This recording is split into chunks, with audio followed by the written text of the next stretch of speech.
types of rizq in life. If you have these, or most of them, then you are the happiest person in the world.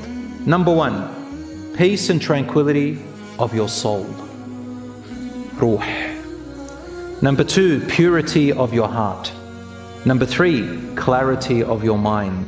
Number four, health of the body. Number five, mental health. Number six, caring and loving parents. Parents who make dua for you, like your mother, and your father who shows you compassion. Rizq of happiness is, number seven, siblings who love and care for you. Number eight, righteous and loving children, a progeny who smile to you. Number nine, a loving spouse, a loving husband or a loving wife. Number 10, an honest and genuine friend is good rizq in this life. Number 11, iman, your spiritual health. Number 12, knowledge and wisdom. Number 13, material wealth and money. And number 14, a natural respect and acceptance of people for you. Due to your good character, which Allah gives you, and your personality, you find that people lean towards you and accept you, and they like you. But on condition that you're the same in private and in public. That is a sign of good rizq. If you have this or part of it, then know that alhamdulillah, you have a wealth of provision that Allah is looking after you with, my brothers and sisters. I want to give you a little case study, a little scenario, and ask you what you think with this question. Are you ready for it? I heard this from one of the scholars, a story about two brothers. One brother, we call him lazy. He's got lazy dependence. In Arabic it's called tawakkul. Remember the word tawakkul, which means to rely on Allah? This kid, he's got tawakkul, which literally means lazy dependence. Won't do anything and relies on others. His other brother, he's the opposite. He's proactive with tawakkul and he relies on Allah. So they had a debate. The one who is proactive says to his brother, get off the couch, start working. You will not receive your sustenance, your rizq, unless you pursue it. You have to work for it. Otherwise you're not going to get it. His other brother says to him, the lazy one, he says, no. Whatever Allah has written for me is going to come to me, even if I sit right here on my couch. So the brother who believes that you have to work for it goes out and he starts looking for sustenance. On his way, he sees a branch of a tree full of apples outside of someone's farm or backyard onto the road. And you know, in Islam, if it's outside on the public road, whatever drops, you can take it. It's public property. So there were apples that had dropped and a little bit on the branch. He took them and put them into his basket and brought back about 50 or so apples back home. Looks at his brother and he goes, look at this sorry case of a brother of mine. Here man, take an apple. His brother looks at him eating the apple and he goes, I told you, you cannot get apple without working.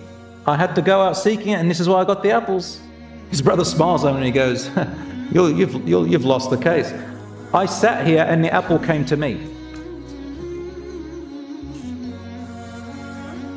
Now the question is, who's right and who's wrong? The brother who said you have to work for your sustenance, or the one who sat down, the sustenance came to him without lifting a finger? Who's right? Who's wrong? Anyone want to have a little jab at it? Maybe brother there. Both of them are right. Both of them are wrong. And you, my young son, the lazy one is wrong, but he got the apple. He got the apple. He can't be wrong. And we just read here that Allah has written your rizq, isn't that correct? So if He's written your rizq, you are sure going to get it, and that is true. You will get your rizq and it will chase you and you will not die until you get it. Mark my words, that is a factual belief in the Quran. Every single one of you will not die until whatever has been written for you, you have received it, and once you've received it all, then you'll die. So he's kind of right. But at the same time, the other one is also right. Brother, both of them are right halfway. Let's combine the two. Let's combine the two and answer the question. You see, there are two types of rizq which Allah gives you. The rizq without effort and the rizq with effort.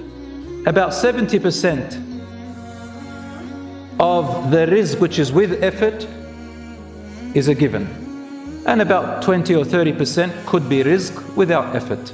And even if you put the effort, the amount of rizq that you're going to get is also variable. It all depends on Allah how much He wants to give you. But you know what the scholars said about both these brothers? They said they are both right, but there's only one difference. The one that went and worked for it, he gets the reward from Allah, while the other one who sat there gets nothing from Allah. He only gets the apple. Whereas the other one gets the apple and the rewards of the hereafter. So he gets more apples in paradise. And that is the meaning of the verses in the Quran and the statements of the Prophet ﷺ, that the person who gives is better than the person who receives. The person who supports is better than the person who is dependent. Always. Now Allah subhanahu wa ta'ala gave that person who was sitting down an apple. How often do you think this will happen if he stays with that attitude though? He's got a much smaller chance of having as much as his brother. Because Allah has also made the system of life to be that majority of your rizq will come through your working. Why? Because Allah wants you to act. He wants you to work, because that's what He created you for. He created you to do, to work, to move, and that's how He rewards you. That's the whole purpose of life. Reward you, do the right thing, help other people. If everybody just sat there, what's the difference? What's the purpose of life anymore? So Allah has made your rizq dependent on number one, what He decides to give you, that will not change. And number two, partly also your seeking and your pursuit of the world. Number one, peace and tranquility of your soul. Ruh. Number two, purity of your heart. Number three, clarity of your mind. Number four, health of the body. Number five, mental health.